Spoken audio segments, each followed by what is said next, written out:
సర్వోన్నతుడైన యేసుక్రీస్తు నామములో మీకందరికీ మా హృదయపూర్వక వందనాలు తెలియజేస్తున్నాను. అభిషేక స్వరం అనే మా కార్యక్రమమునకు మరొకసారి మిమ్మల్ని ప్రేమపూర్వకంగా ఆహ్వానిస్తున్నాను. ప్రభునందు ప్రియులారా, మీ అందరూ బాగున్నారా? దేవుని కృపలో మీరు అనుదినము వర్ధిల్లాలి అని మీ అందరి కోసం ప్రార్థన చేస్తున్నాం. ప్రతిదినం ఈ కార్యక్రమంలో అందించబడుతున్న సందేశాలు మీరందరూ వీక్షిస్తూ ఆత్మీయంగా బలపరచబడుతున్నారని విశ్వసిస్తున్నాం. మీ అందరి కుటుంబ క్షేమం కోసమై ప్రార్థన చేస్తూ ఉన్నాం. ప్రియులారా, దినములు చెడ్డవి భయంకరంగా కనబడుతున్నాయి. అనేక రకాలైన వార్తలు వింటూ ఉన్న పరిస్థితులు, ఎప్పుడు ఎవరికి ఎలా మరణం వస్తుందో అర్థం కాని అటువంటి పరిస్థితిలో ఈరోజు లోకం జీవిస్తూ ఉంది. అలాగే ఈ లోకము అశాశ్వతమైనది అని మనం అందరం గుర్తించేలా కనబడతా ఉంది. కాబట్టి ప్రియులారా, ఎక్కువ ప్రార్థన చేయండి, ఎక్కువగా దేవుని యొక్క వాక్యాన్ని చదవండి, దేవునికి సమీపంగా జీవించండి, దేవునికి దూరం అవ్వద్దు, దేవునికి దూరస్తులుగాను ఉండద్దు. రక్షణను, ప్రార్థనా జీవితాన్ని వాయిదా వేసుకోవద్దు, వాక్యం చదివే విషయాన్ని కూడా వాయిదా వేసుకోవద్దు. దేవుని కృపకు మనం ఏమాత్రం దూరం అవ్వకూడదు. ఇప్పుడు తలుపులు తెరవబడి ఉన్నాయి, రక్షణ మనకు సమీపంగా ఉంది, కృప మనకు దొరికే కాలం, దేవునిని సమీపించవలసిన సమయం ఈ సమయం. కాబట్టి జ్ఞాపకం చేసుకోండి, మీరు మీ కుటుంబం అంతా పట్టుదలతో ప్రార్థన చేయండి. ఓ పక్క అపవాది ఎవరిని మృంగుదామా అని వాడు గర్జించు సింహంలా తిరుగుతున్నాడు. అనేక రకాలైన పరిస్థితులు మనం లోకంలో చూస్తూ ఉన్నాం, వింటూ ఉన్నాం. భయంకరమైన పరిస్థితి, ఎక్కడ చూసినా ప్రియుల సమాధానము లేని పరిస్థితులు ఈరోజు భూమి మీద కనబడుతున్నాయి. ఇటువంటి భయంకరమైన దినములలో రక్షించబడి రక్షణ పొందిన విశ్వాసిగా సిద్ధపడి ఉంటే అంతకు మించిన ధన్యత ఇంకోటి లేదు. ప్రభు త్వరలో రాబోతూ ఉన్నాడు. ఆయన భూమి మీదకి రాబోయే ముందుగా భూమి మీద అక్రమం విస్తరిస్తుంది అని, అనేకుల ప్రేమ చల్లారిపోతుంది అని, జనము మీదికి జనము, రాజ్యం మీదికి రాజ్యము లేస్తాయి అని యేసుప్రభు సూచనలుగా చెప్పారు. అవన్నీ ఇప్పుడు జరుగుతున్న కాలం మనం చూస్తున్నాం. అక్కడక్కడ యుద్ధములు, యుద్ధ సమాచారాలు మీరు వింటారన్నారు. సంవత్సరాల తరబడి యుద్ధాలు జరుగుతున్నాయి, మనం చూస్తూ ఉన్నాం ఇప్పుడు ప్రస్తుత దినాలు. కాబట్టి ప్రియుల, ఈ భయంకరమైన దినములలో ఒక విశ్వాసిగా, దేవుని బిడ్డగా నీ బాధ్యత ఏంటంటే నువ్వు సిద్ధముగా ఉండాలి. నీతో ఉన్న సమూహాన్ని నువ్వు సిద్ధపరచాలి. దేని కొరకంటే రక్షణ పొందుట కొరకు, దేవుని రాజ్యంలో చేరేదాని కొరకు. ప్రియుల, యేసుప్రభుని నమ్ముకున్నంత మాత్రాన సరిపోదు. భూలోకంలో చాలా మందికి యేసుప్రభు అంటే ఇష్టమే, ఆయన మంచి దేవుడని ఇష్టమే. కానీ రక్షణ పొందకపోతే ఆ విశ్వాసం వలన ప్రయోజనమేమి? అందుకే రక్షణ పొందే విశ్వాసం కావాలి, పూర్తిగా యేసు మీద విశ్వాసం కావాలి. అలా మనం మన కుటుంబం అంతా రక్షించబడి, మారు మనసు పొంది, బాప్టిజం పొంది, నమ్మకంగా దేవుని సన్నిధిలో కొనసాగే అనుభవం మనం అందరం కూడా నేర్చుకోవాలి. జ్ఞాపకం చేసుకోండి, బాధ్యత కలిగి పట్టుదలతో ప్రార్థన చేయండి. మీ విశ్వాసాన్ని కాపాడుకోండి, మీ పరుగును మీరు కడముట్టించేవారుగా ఉండాలి. నమ్మకస్తులుగా దేవుని సింహాసనంలో నిలబడేవారుగా మీరు ఉండాలి. అజాగ్రత్తగా ఉండద్దు, నిర్లక్ష్యంగా ఉండద్దు, ఆత్మీయ విషయాలు వాయిదా వేయద్దు అని మనం చేస్తున్నాం. ప్రార్థన చేసుకునే విషయం, వాక్యం చదువుకునే విషయం, దేవునితో సహవాసం కానీ వాయిదా వేయద్దు. కాబట్టి ప్రియుల, పట్టుదలతో ప్రార్థించి అపోస్తుల కార్యముల గ్రంథ ధ్యానాలు మనం ధ్యానిస్తూ వస్తున్నాం. 19వ అధ్యాయం 5వ వచనం నుండి ఈరోజు క్లుప్తంగా మనం నేర్చుకున్నాం. వారు ఆ మాటలు విని ప్రభువైన యేసు నామమున బాప్తిస్మం పొందిరి.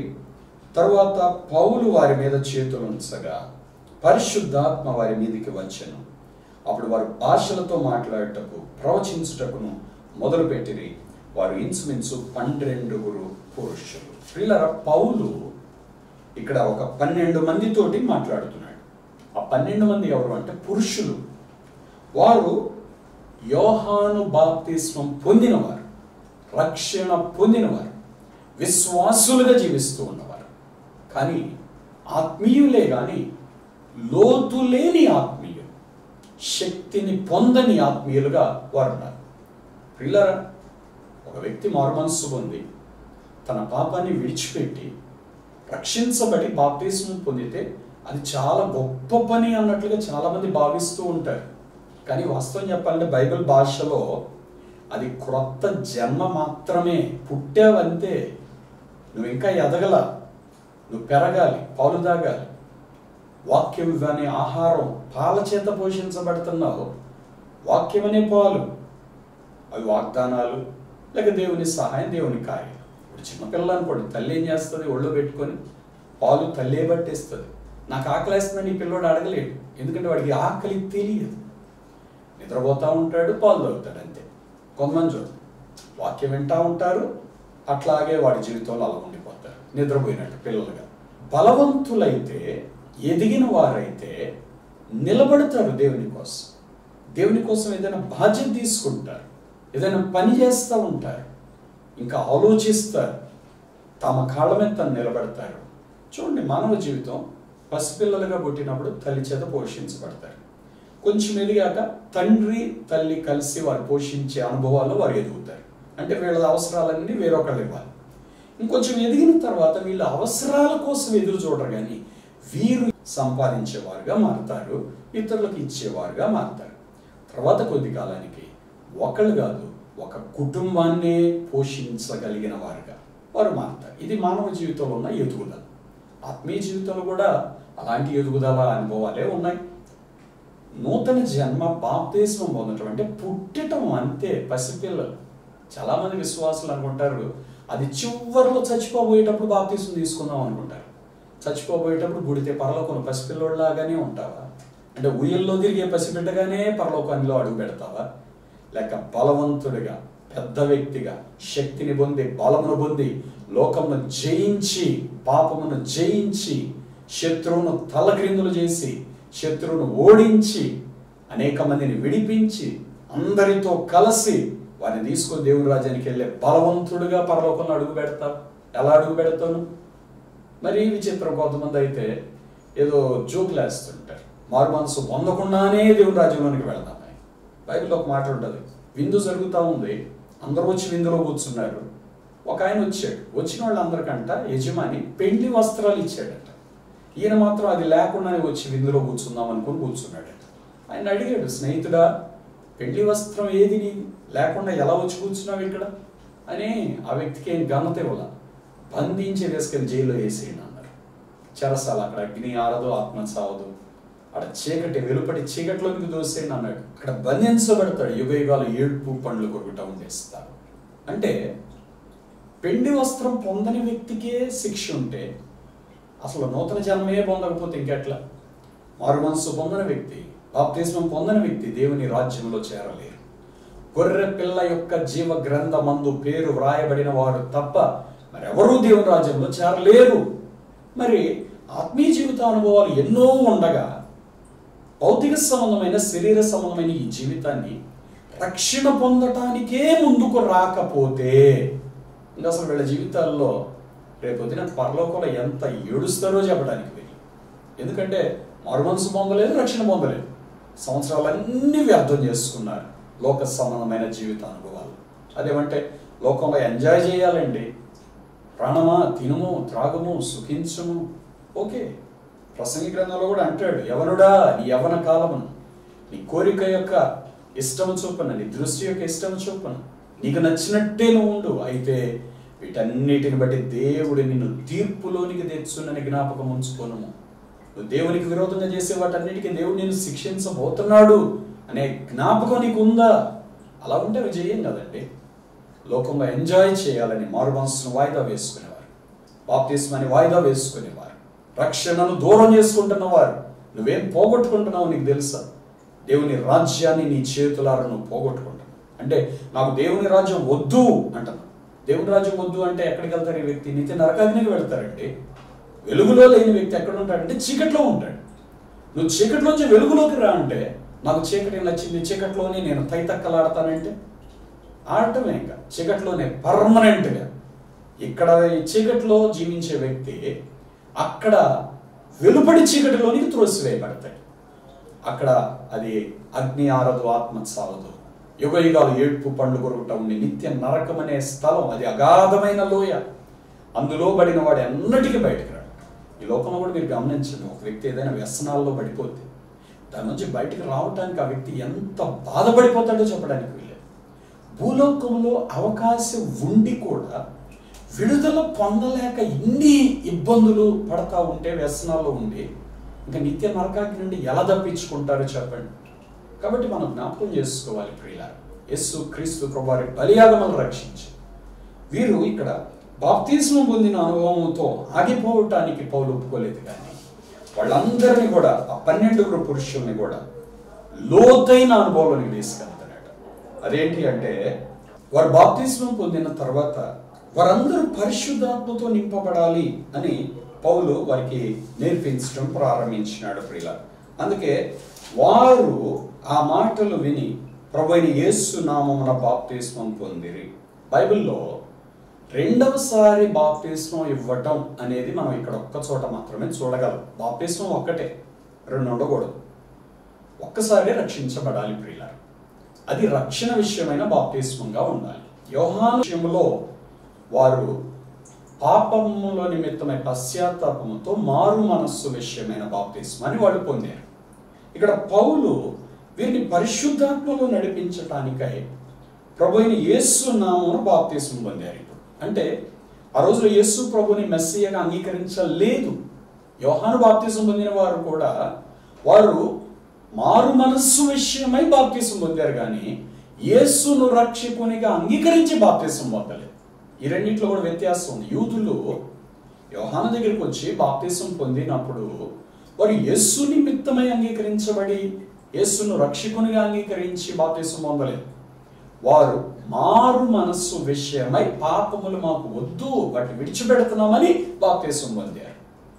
యేసును రక్షకునిగా వారి జీవితంలో వారు స్వీకరించలేదు. కాబట్టి పౌలు యేసు నామమున వారికి బాప్తిస్మం ఇవ్వడం జరిగింది. ఇక్కడ సంఘాలలో రకరకాల వాదనలు ఉన్నాయి. తండ్రి కుమార పరిశుద్ధాత్మ నామంలో బాప్తిస్మని, యేసు నామంలో బాప్తిస్మని. బైబిల్ యేసు నామంలో బాప్తిస్మం ఉంది కాబట్టి మీరు యేసు నామంలో పొందాలి, తండ్రి కుమార పరిశుద్ధాత్మ నామంలో బాప్తిస్మం పొందకూడదు. ఇట్లా రకరకాలు చెప్తారు. కానీ యేసు ప్రభువు చెప్పింది ఏంటంటే, మత్తయి సువార్త 28వ అధ్యాయంలో తండ్రి యొక్క కుమారుని యొక్క పరిశుద్ధాత్మ నామంలో మీరు బాప్తిస్మం ఇవ్వండి అని యేసు ప్రభువు చెప్పిన మాట మనకు కనబడుతుంది. చూడండి, మత్తయి సువార్త 28వ అధ్యాయంలో 18వ వచనంలో మనం చూస్తే, పరలోకమందు భూమి మీద నాకు సర్వాధికారం ఇవ్వబడి ఉన్నది, కాబట్టి మీరు వెళ్ళి సమస్త జనులను శిష్యులుగా చేయండి, తండ్రి యొక్క కుమారుని యొక్క పరిశుద్ధాత్మ యొక్క నామంలోనికి వారికి బాప్తిస్మం ఇచ్చుచు యేసు ప్రభువు చెప్పిన మాట ఇది ప్రియులారా. ఇక్కడ అపోస్తలుడైన పౌలు మరి యేసు నామమున వారికి ఎందుకు బాప్తిస్మం ఇచ్చాడు అంటే, వారు తండ్రిని నమ్ముతారు కానీ యేసు ప్రభువుని నమ్మరు. పరిశుద్ధాత్మ దేవుడికి వచ్చేటప్పుడు అసలు పరిశుద్ధాత్మ దేవుడు ఉన్నాడన్న సంగతే వాళ్ళకి తెలియదు. కాబట్టి ఇప్పుడు వాళ్ళకి తండ్రి కుమార పరిశుద్ధాత్మ నామములో బాప్తిస్మం పొందండి అన్నాం అనుకోండి, వాళ్ళు అంటారు తండ్రి మాకు తెలుసు కదండి, పరిశుద్ధాత్మ ఎవరు మాకు తెలియదు, మరి యేసు నామం అంటే ఓకే, యేసు ప్రభు మేము అంగీకరిస్తాం. అందువలన యేసు నామమున వారికి అక్కడ బాప్తిస్మం ఇచ్చినట్లుగా మనం ఇక్కడ చూస్తాం. ఇవి మనం వాదనలుగా పెట్టుకోకుండా ఆనాడు ఏమి జరిగినదో అర్థం చేసుకొని మూలార్థం శ్రేష్టమైనది తీసుకోవడానికి మనం ప్రయత్నించాలి. పేరుల్లో కాదండి అక్కడ, కానీ యేసు ద్వారా కలిగే రక్షణ, యేసే క్రీస్తు అని, యేసే మెస్సియా అని చెప్పటం అపోస్తలుల యొక్క ప్రాముఖ్యమైన ఉద్దేశమై ఉన్నది ప్రియులారా. యేసును ప్రజలకు చూపించాలి, అది అపోస్తలుల యొక్క ప్రాముఖ్యమైన ఉద్దేశం. అందుకే వారు యేసు నామమున ఆ బాప్తిస్మం పొందమని యేసు నామమున వారు బాప్తిస్మం ఇవ్వడం జరిగింది. అంటే యేసే క్రీస్తు, యేసే మెస్సియా, యేసయ్య పునరుద్ధానుడై లేచాడు. వాళ్ళందరూ యూదులు ఆయనను చంపారు కానీ ఆయన మరణం గెలిచి లేచాడు. ఈ సత్యం ప్రజలకు చెప్పాలనేదే వారి యొక్క ప్రాముఖ్యమైన ఉద్దేశంగా కనబడుతుంది. తర్వాత వారు యేసు నామములో బాప్తిస్మం పొందారు. ఇక్కడ ఒక మాట చెప్తాను, ఈ బాప్తిస్మం పొందే అనుభవాల్లో ఇక్కడ గ్రీకులో వాడబడిన ఒక ప్రాముఖ్యమైన పదం ఏంటి అంటే ప్రియులారా, ఈ 5వ వచనంలో ఐస్ అనే ఒక గ్రీక్ వర్డ్ వాడబడింది. అంటే ప్రభువైన యేసు నామమున బాప్తిస్మం పొందిరి అనే దానికి ఇక్కడ మనకి తెలుగులో నామమున అని ఉన్నది, కానీ అది మరొక దానిలో యేసు పేరులోకి వారు బాప్తిస్మం పొందారు అని తర్జుమా చేయబడింది. అక్కడ లోకి అంటే యేసు పేరులోకి అంటే in the name of Jesus, అది దానికి గ్రీక్లో వాడబడిన వర్డ్ ఏంటంటే ఐస్. ఐస్ దానికి అర్థం ఏంటి అంటే ఏదైనా ఒకటి మన స్వాస్థ్యంగా తీసుకునే దానికి వాడబడే పదముగా అది వాడబడిందంట పిల్లలు. ఇప్పుడు ఒక ఆస్తి ఉందనుకోండి, ఆస్తి మొత్తం మన పేరు మీద రాస్తారు. అట్లాగా నా పేరులోకి రాయబడిన ఆస్తి అన్నట్లుగా. తర్వాత ఇప్పుడు బ్యాంకులో మనం అకౌంట్ ఓపెన్ చేస్తాం, మన పేరులోకి వేయబడిన ఆ అమౌంట్ అనేది ఉంటుంది అనమాట, మన అకౌంట్లోకి అన్నట్లు అనమాట. అట్లాగే ఇక్కడ యేసు నామమున వీరు బాప్తిసం పొందుటానుగా యేసులోనికి వీరు బాప్తిసం పొందారు. మనమందరము క్రీస్తులో ఉండవలసిన వాడు. అందుకే పౌలు భక్తుడు పత్రికలో రాసేటప్పుడు గలతీ పత్రికలు అంటాడు, క్రీస్తులోనికి బాప్తిస్మం పొందిన మీరందరూ క్రీస్తును ధరించుకుని ఉన్నారు అని రాస్తాడు. కాబట్టి ఇక్కడ బాప్తిస్మము అనగా మనము దేవునిలో ఉండటమే బాప్తిస్మం. మనం బయటికి నోటితో చెప్పడం వేరు, క్రియలలో మనల్ని మనం తీసుకెళ్ళి మన శరీరాన్ని దేవునిలో ఉంచటమే బాప్తిస్మం పొందేదానికి అర్థం. అందుకే నీళ్లలో ముంచి లేపబడతారు, అంటే మరణములోనికి పాలు పొంది ఆయన పునరుద్ధానములోనికి పాలు పొంది లేస్తున్నాం. ఇప్పుడు మనం ఎవరు అంటే పునరుద్ధానుడైన క్రీస్తును ధరించుకున్న వారుగా మనం ఉన్నాం ప్రియులారా. అదే క్రీస్తులోనికి బాప్తిస్మం పొందుట అనే అర్థం. ఇప్పుడు ఈ అర్థాలన్నీ విడిచిపెట్టి పేర్ల విషయంలో వాదనలు పెట్టుకోవడంలో అర్థమే లేదనేది నా భావం ప్రియులారా. ఇక్కడ అర్థం ఏంటంటే యేసును ధరించుకున్న వారుగా ఉండాలి. యేసు పునరుద్ధానుడే లేచాడు కాబట్టి మనం కూడా పునరుద్ధానాన్ని అనుభవిస్తాము అనేది ఇక్కడ పౌలు అపోస్తలులు చేస్తున్న బోధ.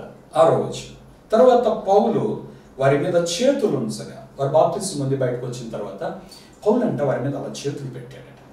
ఆ హస్త నిక్షేపణము ద్వారా వారి నిమిత్తమే బహుశా పౌలు తనలో ఉన్నటువంటి పరిశుద్ధాత్మ, ఎందుకంటే ప్రార్థన చేసే వాళ్ళలో దేవుడు తన ఆత్మతో నింపబడతాడు కాబట్టి వారిలో పరిశుద్ధాత్మ దేవుడు ఉంటారు. కాబట్టి ఇప్పుడు పౌలు ఎప్పుడైతే అలా చేయి పెట్టి వారిని అలాగూ ప్రార్థన చేస్తానికో అలాగా చేయి పెట్టాడో, వెంటనే ఈయనలో నుండి పరిశుద్ధాత్మట వారి మీదకి దిగి రావటం జరిగింది. పౌలు వారి మీద చేతులు ఉంచగా పరిశుద్ధాత్మ వారి మీదికి వచ్చెను. అంటే దైవజనుని ద్వారా బాప్తిస్మం పొందిన వారు పరిశుద్ధాత్మను పొందగలిగారు. ఇక్కడ ప్రాముఖ్యమైన మాట చెప్పాలి నేను. బాప్తిస్మం పొందగానే యేసు ప్రభు బాప్తిస్మం పొందగానే యోహాను ద్వారా పరిశుద్ధాత్మ యేసు ప్రభు మీదకి రాలేదు, కానీ పరిశుద్ధాత్మ పావురం వలె ఆకాశం నుండి దిగి యేసు ప్రభు మీద రాలటం, పౌరాకారంలో రాలటం అక్కడ ఉన్న వాళ్ళందరూ చూశారు. అంటే యేసు ప్రభు ఒక్కడికి తప్ప పరిశుద్ధాత్మ తండ్రి యొద్ద నుండి అనుగ్రహించబడినది. పర్సనల్గా ఏ వ్యక్తి అయినా త్రూ ఒక దైవజనుని ద్వారా పొందుకోవాలి, లేక ప్రార్థనలో కనిపెట్టి దేవుని యొద్ద నుండి అన్న పొందుకోవాలి. ఈ రెండు అనుభవాలలో పరిశుద్ధాత్మను మనం పొందగలుగుతాం ప్రియులారా. కాబట్టి డైరెక్ట్గా ఉపవాసం ఉండి దేవుని సన్నిధిలో కనిపెట్టి నేను పరిశుద్ధాత్మతో నింపబడాలి అని ప్రార్థన చేసి కొంతమంది పరిశుద్ధాత్మతో నింపబడిన వారు ఉన్నారు. పరిశుద్ధాత్మతో నింపబడటానికి, పరిశుద్ధాత్మతో నడిపించబడటానికి చాలా తేడా. ఆత్మ అనుభవాల గురించి 3 విషయాలు యేసు ప్రభు చెప్పాడు. ఆయన మీలో, మీతో, మీపై ఉంటారు అన్నాడు. నాతో ఉండొచ్చు దేవుని ఆత్మ, ఆయన ఇమ్మానుయేలు దేవుడు ఎప్పుడు నాకు తోడుగా ఉంటాడు. తోడున్న దేవుడిని నేను హృదయం లోపలికి నేను పిలవకుండా ఆయన రాడు, నాతో ఉంటాడు, నాకు చెప్తాడు, నన్ను ఎత్తుకుంటాడు, నన్ను నడిపిస్తాడు, నాకు సహాయం చేస్తాడు, నాకు అన్నీ చేస్తాడు. నాతో ఉన్నాడు, నాలో లేడు. ఎందుకంటే నాలోకి రావాలంటే నా మనస్సు మొత్తం నేను ఆయనకి ఇవ్వాలి. నా మనస్సు మొత్తం నేను ఆయనకి ఇచ్చినప్పుడే ఆయన నాలోనికి రాగలడు. అలాంటి సమర్పణ, అలాంటి విధేయత, అలాంటి ఆత్మీయ అనుభవం అదో ప్రత్యేకమైనది. అది పరిశుద్ధాత్మతో నింపబడే అనుభవం. అనగా పరిశుద్ధాత్మ దేవుడు బయట ఉండటం కాదు, నీ లోపలికి రావటం. అది నువ్వు స్వీకరించటం. 3వది మన పై ఉన్న అభిషేకం. అది ఇప్పుడు మన హృదయంలో ఉన్న దేవుడు మన ప్రవర్తనలోనికి రావాలి, మన జీవితంలోనికి రావాలి, మన మాటల్లోనికి రావాలి. మన నుండి బయటకు వచ్చేటప్పుడు మన పై ఉన్న అనుభవం అన్నమాట. అందుకే అపోస్తలుల నీడబడి కొంతమంది స్వస్థత పొందారు. నీడలో ఏముందండి? నీడలో ఏం లేదు, కానీ వీరిపై ఉన్న పరిశుద్ధాత్మ వీరి నీడను కూడా ఆవరించింది. కాబట్టి ఆ నీడను దగ్గరకు పడగానే వారి మీద ఆ దేవుని ఆత్మ స్పర్శ తాకి వారు బాగుపడ్డారు. అలాగూ ప్రియుల ఇది పరిశుద్ధాత్మ అనుభవాలు. మనతో దేవుడు ఉన్నాడు, విశ్వాసంతో నువ్వు దేవునితో ఉండొచ్చు, కానీ దేవుడు నీలో ఉండాలంటే మాత్రం నువ్వు ఆయన్ని చేర్చుకోవాలి. ఇక్కడ పౌలు ఎప్పుడైతే వారి మీద చేతులు ఉంచాడో వారు పరిశుద్ధాత్మ వారి మీదికి వచ్చాను. మీదికి అన్నమాట చూస్తాం. వారి మీదికి వచ్చినప్పుడు వారు బాప్తిస్మం పొందారు. అంటే పౌలు మాట విన్నారు, లోబడ్డారు. అంటే వాళ్ళ మనస్సు తెరవబడి ఉంది. చెప్పిన మాట వినకుండా మాట కాదండి, మేము రక్షించబడ్డ వాళ్ళమే, మేము బాప్తిజం పొందిన వాళ్ళమే, మాకు తెలుసు, మాకు పరిశుద్ధాత్ముడు ఉన్నాడు అని అవన్నీ ఉంటే పరిశుద్ధాత్మ వారి మీదకి రావాల్సిన అవసరం లేదు కదా. నువ్వు కోరుకున్నప్పుడు దేవుడు నీ యొద్దకు ఎలా వస్తాడు చెప్పు? నాకు కావాలి అని కోరుకుంటే దేవుడు నీ యొద్దకు వస్తాడు. ప్రభా నా హృదయంలోనికి రండి అని నువ్వు పిలిస్తే నీ యొద్దకు వస్తాడు. నువ్వు పిలవకుండా దేవుడు నీ యొద్దకు ఎందుకు వస్తాడు? అలా ఆయన వెళ్ళాలి అనుకుంటే ప్రపంచంలో అందరి దగ్గరికి వెళ్ళడా? అందరి హృదయాలను నింపలేడా? చేత కాదా? బలవంతంగా దేవుడు ఎవరి జీవితంలో ఏ కార్యాన్ని దేవుడు చేయడని. ఒకసారి ఒక వ్యక్తి దేవుడు నన్ను మార్చినప్పుడు మారతాలేండి అన్నాడు. దేవుడు మారిస్తే ప్రపంచంలో నీ నొక్కనే మార్చాలా? అలాగైతే తీర్పు దినమన్నాడు మిగిలిన వాళ్ళు అందరూ ఏమంటారు? ప్రభా నువ్వు ఆయన్ని మార్చావు కాబట్టి ఆయన మారాడు, నువ్వు మమ్మల్ని మార్చలేదు అంటే నిన్ను ఎవరి మీద వేయాలి? దేవుడి మీద వేయాలా? నువ్వు మారు మనసు పొందకపోతే ఆ తప్పు నీదే. దేవుడు నిన్ను మార్చడు, నువ్వు మారు, దేవుడు నీకు సహాయం చేస్తాడు. నన్ను విడిపించయ్యా నువ్వు ప్రార్థన చేయి, దేవుడు చేయి పట్టి పైకి లాగుతాడు. అంతేగా నేను ఎక్కడే ఉంటాను, నువ్వు రా నా దగ్గరికి, నువ్వు వచ్చి నాతో ఉండంటే. ఈరోజు మనుషుల జీవితాలు అలాగే ఉన్నాయి. నా ఇష్టం వచ్చినట్లు నేను బ్రతుకుతాను, దేవుడు నన్ను మారిస్తే అప్పుడు చూద్దాం. దేవుడు నిన్ను ఎప్పటికీ మార్చదు. ఇలాగైతే నీ అవిధేయత. ఇక్కడ వీళ్ళు అలా చేయలేదండి. పౌలు చెప్పిన మాటకు లోబడి బాప్తిసం పొందడానికి ఇష్టపడ్డారు. పౌలు ఏ మాట చెప్తే దానికి లోబడటానికి ఇష్టపడ్డారు. ఈ ఆత్మీయ అనుభవం కావాలి అని కోరుకున్నారు. అందుకే వారు బాప్తిసం పొంది బయటికి రాగానే పౌలు వారి తలలపై చేతులు ఉంచగానే పరిశుద్ధాత్మ వారి మీదికి వచ్చును అనే మాట మనం చూస్తున్నాం. అప్పుడు వారు భాషలతో మాట్లాడుటకును ప్రవచించుటకును మొదలుపెట్టిరి. వారందరూ ఇంచుమించు 12 పురుషులు. 6-7 వచనాల్లో రాయబడిన వాక్యాలు చూసారు. 12 మంది పురుషులు బాప్తిసం పొందారు, ఒడ్డుకొచ్చారు. పౌలు అలా చేతి పెట్టాడంట. పరిశుద్ధాత్మ వారి మీదికి వచ్చిన తర్వాత ఒళ్ళంతా జలధరించినట్లు పులకరించినట్లుగా దేవుని ఆత్మ చేత తాకబడి అలా ఆగిపోవచ్చు. చాలా మంది ఆరాధనలో ఒళ్ళు పులకరిస్తూ ఉంటారు. అంటే దేవుడు నిన్ను తాకాడు, దాంట్లో అనుమానం ఏం లేదు. కానీ నీ నోరు దేవుని చేత తాకబడితే నీ నోట్లో నుండి నీకు తెలియని స్థుతులు బయటకు వస్తాయి, నీకు తెలియని భాషలు బయటకు వస్తాయి. అవి నీకు తెలియకుండా మాట్లాడతావు, అవి నీకు అర్థం కావు. అవి నీకు దేవునికి తప్ప ఇవి ఇంకెవ్వరికి అర్థం కావు. భాషల్లో ఉన్న ప్రత్యేకత అదే ప్రియులారా. భాషల వరము యొక్క ప్రత్యేకత ఏంటంటే ఈయన మాట్లాడేది దేవునికి తెలుస్తుంది, దేవుడు ఈయన వీళ్ళిద్దరు మాట్లాడుకుంటూ ఉంటారు. అదే భాషలు. అవి కావు, పక్కోళ్ళకు కూడా అర్థం కావు, ఎవరికి అర్థం కావు, ఈవెన్ సైతానికి కూడా అర్థం కావు. అందుకే భాషలతో మాట్లాడే వ్యక్తి అంట సైతాన్ని పిచ్చోడిని చేసేస్తాడు. వాడికి అర్థం కాదు ఇంకా, అంతే. ఎందుకంటే వాడు నోటి మాట వినగలడే కానీ సైతాను మనస్సులో ఉన్నదాన్ని గ్రహించడం వాడి వల్ల కాదు, వాడికి చేత కాదంతే. అందుకని దేవునికి ఈ వ్యక్తికి సంబంధించిన ఆ పరిశుద్ధాత్మ భాషల వరం పరిశుద్ధాత్మ దేవుడు వీరికి అనుగ్రహిస్తాడు ప్రియుల. అలా వీరు పరిశుద్ధాత్మతో నింపబడి భాషలతో మాట్లాడటానికి మొదలు పెట్టారు. అంతేకాదు ప్రవచించటానికి కూడా మొదలు పెట్టారు.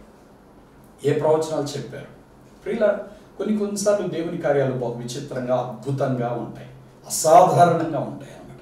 చదువు లేని వాళ్ళు కొన్నిసార్లు ప్రవచనాల్లో అద్భుతమైన అదర్ లాంగ్వేజెస్ మాట్లాడటం కొన్ని సందర్భాల్లో జరిగింది ప్రియుల. ఇవన్నీ కూడా పరిశుద్ధాత్మ భాషల ద్వారా జరిగే కొన్ని కార్యాలు. ప్రపంచంలో అక్కడక్కడ కొన్ని చోట్ల జరిగిన సాక్ష్యాలు కూడా ఉన్నాయి అన్నమాట. కాబట్టి ప్రియులారా, పరిశుద్ధాత్మతో నింపబడటం మనకి చాలా అవసరం. పరిశుద్ధాత్మ మనతో ఉన్నాడు, వాస్తవమే. దేవుడు నీతో లేకపోతే నువ్వు దేవుని యొద్దకు వచ్చే వ్యక్తివి కాదు. దేవుడు నీతో లేకపోతే నువ్వు ప్రార్థన చేసే వ్యక్తివి కాదు. దేవుడు నీతో లేకపోతే దేవుడు చేసే సహాయ కార్యాలను పొందే వ్యక్తివి కాదు. అంటే ఇవన్నీ నువ్వు పొందుకుంటున్నావు అంటే దేవుడు నీతో ఉన్నాడు. కానీ దేవుడు నీలోనికి రావాలంటే నువ్వు దేవుడిని అడగాలి. ప్రభా నన్ను నీ ఆత్మతో నింపు. దేవుడు నాకు నేర్పించిన అనుభవం, ప్రభా నన్ను నీ ఆత్మతో నింపు. దేవుడిని అడగండి. అలా మీరు అడిగినప్పుడు దేవుడు మిమ్మల్ని తన ఆత్మతో నింపుతాడు. ఆత్మ చేత నింపబడినప్పుడు ఆత్మ మిమ్మల్ని నడిపించడం ప్రారంభిస్తాడు, మిమ్మును ఆశీర్వాదానికి కారణంగా మారుస్తాడు. ఇప్పటి వరకు మీరు ఆశీర్వాదాన్ని వెతికిన వ్యక్తులుగా ఉండవచ్చును, కానీ ఇక నుండి మీరు ఇతరులకు ఆశీర్వాదకరముగా మీరు మార్చబడగలుగుతారు ప్రియుల. 8వ వచనం. తర్వాత అతడు సమాజ మందిరంలోనికి వెళ్ళి ప్రసంగించవచ్చు, దేవుని రాజ్యం గురించి తర్కించవచ్చు, ఒప్పించవచ్చు, ధైర్యముగా మాట్లాడచ్చు. 3 నెలలు గడిపాను. పౌలు ఇప్పుడు ఇక్కడ ఎఫెస్సులో 3 నెలలు ఉన్నాడు. కొరింథులో 2 సంవత్సరాలు ఉన్నాడని మనం చూస్తాం. తర్వాత మనం ఏ సంఘంలో చూసినా ఆయన కొన్ని నెలలు ఉంటాడు. 2 నెలలు 3 నెలలు, అంతకు మించి ఉండేవాడు కాదు. ఇక్కడ పౌలు ఈ 12 గురితో మాట్లాడిన తర్వాత, వీరు పరిశుద్ధాత్మతో నింపబడిన తర్వాత, ఇప్పుడు దేవుని రాజ్యాన్ని గురించి ఇతరులతో మాట్లాడటానికి ధైర్యంగా మాట్లాడుతూ వెళ్ళాడు. ఇతరులతో తర్కించుచు, ఒప్పించుచు. ఇతరులు బాధ పెట్టేలా మాట్లాడలేదు, కానీ వారికి సత్యమును మాత్రం వారికి నేర్పిస్తూ వచ్చాడు. ప్రియులారా, పౌలు సమాజ మందిరంలోనికి వెళ్ళి ప్రసంగం కూడా చేస్తూ వచ్చేవాడు. పౌలు చెప్పే మాటలు అద్భుతంగా ఉండేవి. ధర్మశాస్త్రాన్ని గురించి చెప్పేవాడు, యేసుక్రీస్తు ప్రభు గురించి చెప్పేవాడు. ఈ 2 వింటున్నప్పుడు ప్రజలకు యేసు ఎవరో తేటగా అర్థమైపోతుంది. కాబట్టి పౌలు ఆశ ప్రజలందరూ యేసును తెలుసుకోవాలి. ఆ రోజుల్లో యూదులందరూ కూడా ధర్మశాస్త్రాన్ని నమ్ముతారు, దేవుని నమ్ముతారు, కానీ రక్షణ లేని వారిగా అలాగే మిగిలిపోతూ వచ్చారు. అందుకే వారందరికీ రక్షణ ద్వారాన్ని పౌలు పరిచయం చేయటం ప్రారంభించాడు. ఈ దినాల్లో కూడా ప్రియుల భక్తి కలిగిన వారు చాలా మంది ఉండవచ్చు, దేవుడు అంటే ప్రేమను కలిగిన వారు చాలా మంది ఉండవచ్చు, జ్ఞానం కలిగిన వారు, వాక్య జ్ఞానం కలిగి చాలా మంది ఉండి ఉండవచ్చు. కానీ మారు మనస్సు లేకపోతే, రక్షణ లేకపోతే, బాప్తిస్మం పొందకపోతే, మన భక్తిలో మనం చేయవలసిన కొన్ని ఈ మినిమం ఇటువంటివి చేయకపోతే, మనం ఎంత జ్ఞానం కలిగి ఉన్నా అవి వ్యర్థమే. ధర్మశాస్త్రం మొత్తం తెలిసినంత మాత్రం రక్షించబడతారా? లేదే. యేసు ద్వారానే రక్షణ. అందుకే యేసు ప్రభువు వారు చెప్పారు, నేనే మార్గము, నేనే సత్యము, నేనే జీవం, నా ద్వారా తప్ప ఎవడు తండ్రి యొద్దకు రాలేడు అన్నారు. మన పాపములు క్షమించబడినట్లుగా యేసే మార్గం, మనం రక్షణ పొందినట్లుగా యేసే మార్గం, మనం జీవమును పొందుకున్నట్లుగా, నిత్య జీవంలో దేవుని రాజ్యంలో ప్రవేశించున్నట్లుగా యేసే జీవం. కాబట్టి ప్రియులారా, యేసునందు విశ్వాసం ఉంచినప్పుడు రక్షణ అనుభవాన్ని మనం పొందగలుగుతాం. పౌలు అందుకే సమాజ మందిరంలో అక్కడ ఉన్న యూదులందరితో ధైర్యంగా మాట్లాడచ్చు 3 నెలలు అక్కడ గడిపినట్లుగా మనం చూస్తూ ఉన్నాం. ప్రియులారా, 9వ వచనం, అయితే కొందరు కఠినపరచబడిన వారై ఒప్పుకొనక జన సమూహము ఎదుట ఈ మార్గమును దూషించుచున్నందున అతడు వారిని విడిచి శిష్యులను ప్రత్యేకపరచుకొని ప్రతిదినము తురన్ను అను ఒకని పాఠశాలలో తర్కించుచూ వచ్చాను. సమాజ మందిరంలో మాట్లాడుతుంటే కొంతమంది అంటారు పౌలును తిట్టడం మొదలు పెట్టారట. ఆనాడు ఈనాటి వరకు ప్రియుల వ్యతిరేకులు లేకుండా లేదు. వ్యతిరేకత వచ్చింది, వాళ్ళకి వాదించడం, తిట్టడం మొదలు పెట్టారు. అందుకని వారి హృదయం కఠినపరచబడింది. అంటే పౌలు చెప్పింది ఆ 12 మంది విన్నట్లుగా వీళ్ళైతే వింటల్లా. ఇక వదిలేసి, వీళ్ళందరిని వదిలేసి సమాజ మందిరంలో కూడా పౌలు రాలేదు. ఒక స్కూల్లో తురన్ను అనే ఒక వ్యక్తి యొక్క పాఠశాలలో ప్రతి దినం అక్కడ కూటం జరగటం మొదలుపెట్టి, ఎక్కడైతే వారానికి ఒక్కసారి శనివారం విశ్రాంతి నాడు మాత్రమే జరిగాయి, అక్కడ ప్రతిరోజు కూటం జరగటం ప్రారంభించింది. అనేక మందికి దేవుని వాక్యం చెప్పే అవకాశం దొరికింది. ప్రియులారా, శ్రమలు పెరిగినప్పుడు సంఘం విస్తరించిందండి. అట్లాగూ దేవుడు తన కార్యాన్ని బలంగా చేశాడు. ఒక మనిషి తన పనిని చేయాలి అనుకుంటే దేవుడు ఎంత పని చేయాలి చెప్పండి? దేవుడు మౌనంగా ఉండాలా? దేవుడు తన పని చేయడా? దేవుడు కానీ తన పని చేయడం ప్రారంభిస్తే మనిషి ఎక్కువ స్పీడ్ చేయగలడా? దేవుడు ఎక్కువ స్పీడ్ చేయగలడా? దేవునితోటి ఒక మనిషి పోటీ పడగలడా?